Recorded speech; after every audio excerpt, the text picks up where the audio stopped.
Something quiet has been happening beneath the surface of modern life, and it is not the kind of collapse that makes noise. It is not a dramatic street breakdown. It is a slow internal surrender that, from the outside, appears to be comfort. Men are not being defeated by enemies they can name. They are being dissolved by environments designed to keep them calm, entertained, and agreeable. You see it in the posture of a man on the train, eyes glazed, thumb scrolling, as if it were a metronome for his nervous system. You see it in the way he reaches for stimulation the moment silence appears. You see it in the way his weekends have become recovery periods from a life that never asked him to become anything. And you see it in the subtle, humiliating fact that he is exhausted even though he has done almost nothing that should make him strong. It often starts with a misunderstanding so ordinary it passes as common sense that comfort is the reward for survival. That ease is what you earn when you grow up, that if you remove friction, you remove suffering. So the man arranges his life to avoid sharp edges. He orders food instead of learning to cook. He chooses porn instead of risking rejection. He chooses late-night scrolling instead of early morning discipline. He chooses a relationship that requires nothing rather than a mission that demands everything. He calls it peace. But the body keeps score. The nervous system knows the difference between peace and sedation. Sedation is not rest.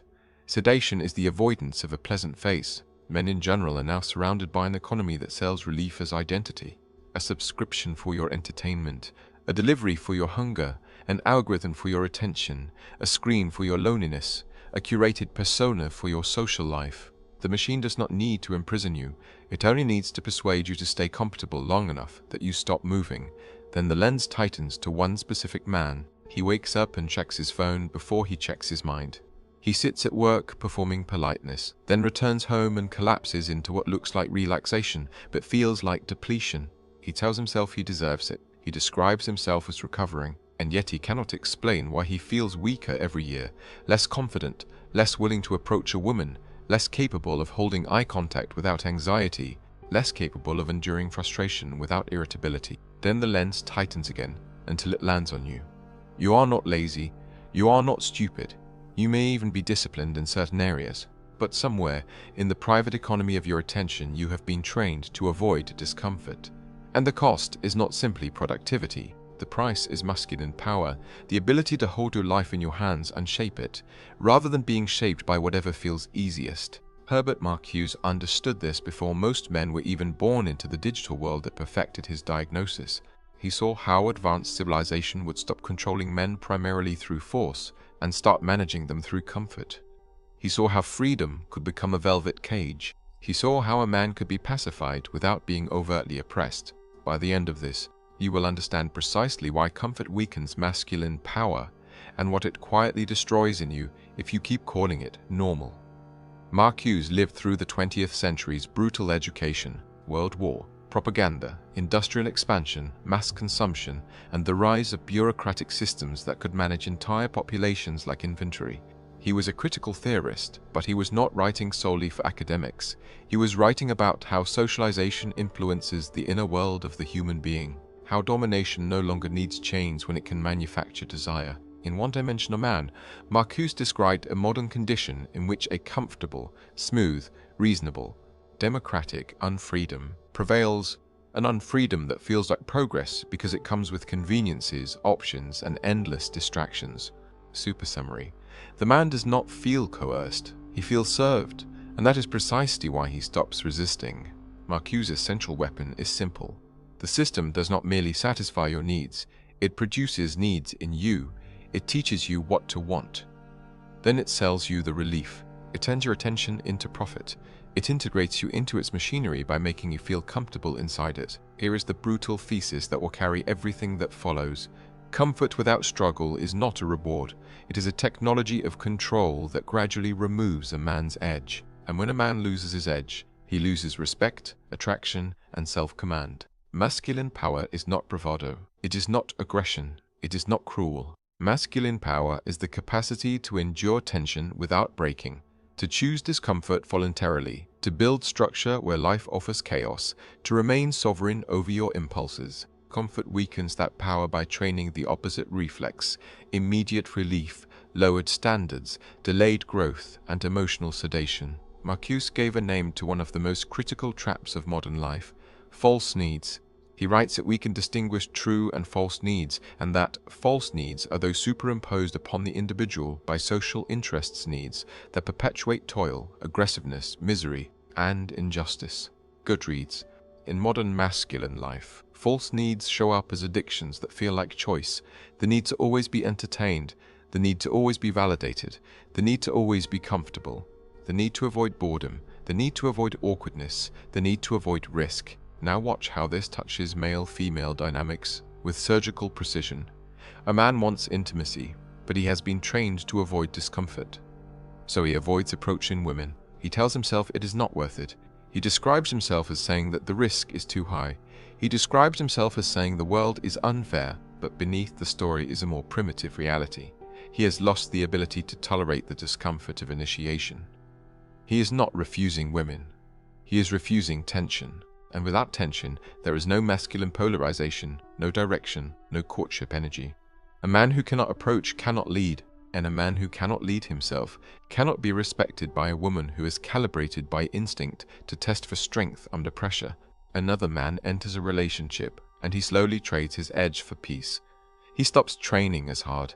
He stops pursuing his mission with the same intensity. He says yes to everything to avoid conflict. He becomes easy to live with, but challenging to admire. He calls it love. Marcuse would call it integration. The system here, the microsystem of domestic comfort, absorbs the man's resistance and converts him into a compliant unit. Another man chases pleasure constantly, porn, casual sex, constant flirting, dopamine spikes. He believes he is liberated. Marcuse's most haunting concept reveals the trap. Repressive sublimation, the idea that the system can liberate pleasure in a way that actually reinforces control, because pleasure becomes cheap, immediate, and disconnected from fundamental transformation. Marxist's Internet Archive, PDF. The man feels free because he can access stimulation on demand, but he becomes weaker because he no longer needs to cultivate depth, patience, discipline, or meaning. He is satisfied in a way that prevents him from becoming dangerous. And here is the most modern scenario of all. A man is exhausted, but not from building. He is exhausted from consumption. He spends his day in front of screens, then spends his night in front of screens, and wonders why his presence feels thin. He wonders why women feel less interested. He wonders why his libido is strange, either compulsive or numb. He wonders why his motivation rises in fantasies and dies in reality. Marcuse would say, you are living inside an engineered environment that drains your capacity for negative thinking, your capacity to say no, to resist, to refuse, to endure dissatisfaction long enough to change your life. That is what masculine power requires, the ability to refuse the easy option. Now we go inside the man's mind, because this collapse is not ideological, it is physiological, it is a quiet rewiring. What the man thinks is happening is simple. I deserve comfort. I worked hard. I need to relax. Life is stressful. This is harmless. Everyone does it. He believes he is taking care of himself. What is really happening through Marcuse's lenses? That his desire is being managed. His instincts are being redirected away from real risk and real building towards safe consumption. The system does not need to crush him. It needs to keep him content enough that he never becomes a threat to it, or fully himself. The first phase is numbness disguised as normality. The man tells himself he is fine, he feels tired, but he assumes adulthood is supposed to feel like this. He gets through the day with caffeine and minor hits of entertainment. He tells himself he will get serious later, but later is always a fiction used by the comfort-addicted mind. Later is the promised land that never arrives because the man never crosses the threshold of discomfort required to reach it. He stops doing hard things for no immediate reward. The gym becomes optional. Reading becomes rare. Silence becomes unbearable. Long-term projects become fantasies. His attention becomes fractured, and fractured attention is the beginning of servitude. The second phase is justification and self-negotiation. He begins bargaining with himself. Just tonight. Just one more episode. Just one more scroll. I will start Monday. The language of comfort is always the language of delay. He begins to treat discipline as punishment rather than liberation. He avoids difficult conversations in relationships, which leads to resentment. He avoids approaching women, so loneliness accumulates.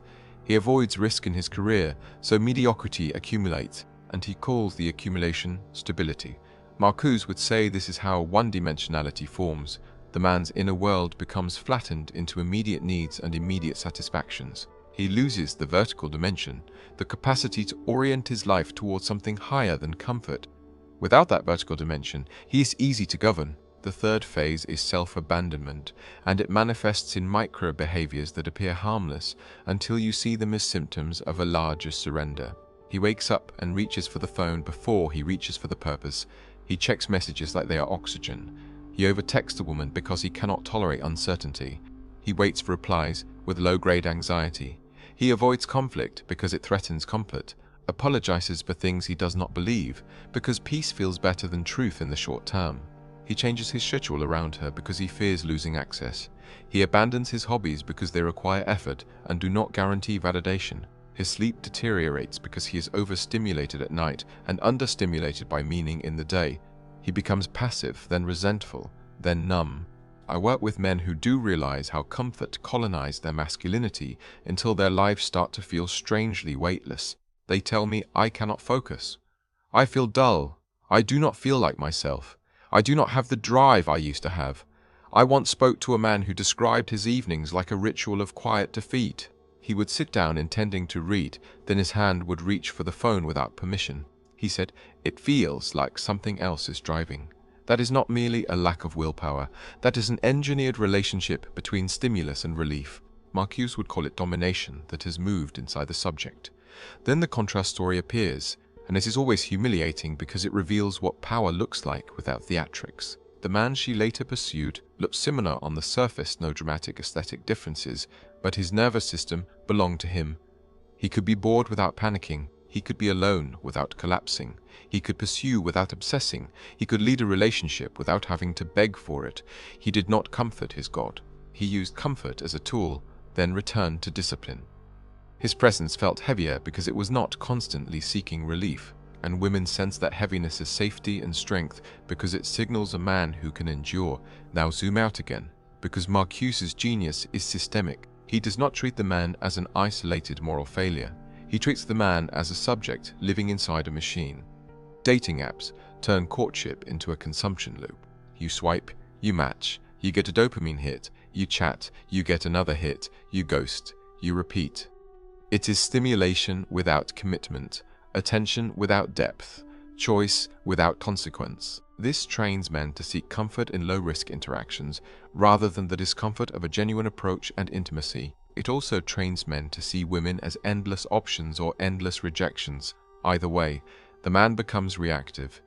Social media turns sexual energy into a marketplace of imagery. A man can consume beauty endlessly without ever paying the price of character growth.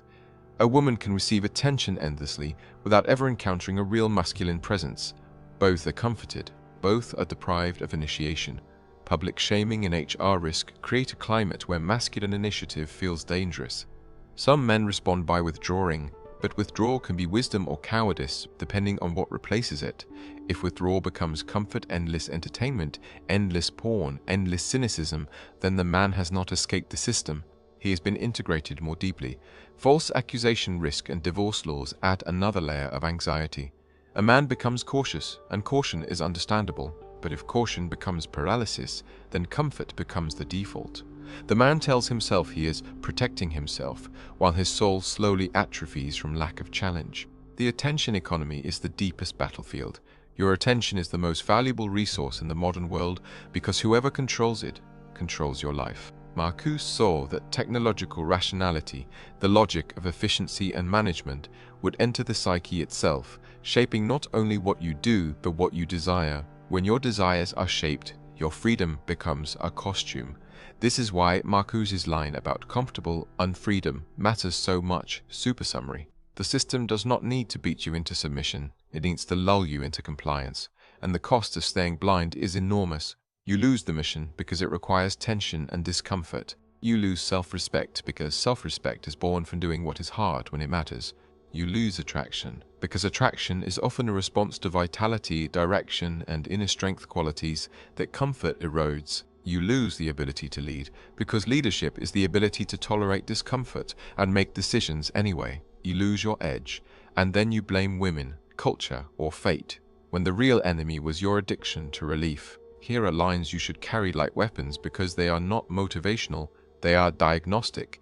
A system that can entertain you endlessly does not need to conquer you violently. If your peace depends on avoiding discomfort, it is not peace, it is paralysis. When pleasure becomes cheap, discipline becomes rare, and rare things become power. She does not drain your masculinity, she detects whether it exists. Now, practical integration, because philosophy without behavior is still entertainment, and Marcuse would warn you that entertainment can be a form of control. Notice the invisible pattern of comfort addiction. Most men do not call it addiction because it does not look like a syringe. It looks like a couch. It looks like a phone. It seems like a harmless reward, but it has the same structure. Discomfort arises, and the man seeks immediate relief. The sovereign man does something different. He delays relief. He sits with discomfort long enough for it to become fuel. He trains the nervous system to tolerate boredom, loneliness, uncertainty, and frustration without panic. He begins to treat discomfort as a sign he is near growth, not a sign he is near danger. Notice the pattern of repressive desublimation in your romantic life. The system offers sexual stimulation everywhere. Images, content, pornography, so you can feel satisfied without becoming worthy. Most men use this to avoid the risk of rejection, the effort of courtship, and the discomfort of self-improvement. The sovereign man refuses to let algorithms manage his erodes. He protects his sexual energy. He aims it toward building his body, his work, his social competence, his ability to approach. He restores the connection between desire and action, which is the foundation of masculine power. Notice the pattern of mission abandonment. Most men lose their mission slowly, not by catastrophe but by comfort drift. One missed workout becomes two. One late night becomes a month. One abandoned project becomes a habit of quitting. The sovereign man protects his mission as if it were infrastructure. He schedules it, he defends it, he lets relationships fit around it rather than replacing it, not because women are unimportant, but because a man without a mission becomes a consumer of love rather than a creator of life. Notice the pattern of emotional kneeling, especially with women. Comfort makes men conflict avoidant. Apologize to keep the peace, they over-explain to reduce tension, they chase to avoid uncertainty, refuse to do this. Speak once, clearly, hold boundaries calmly. Allow her to react while you remain measured. Comfort wants you to smooth everything over.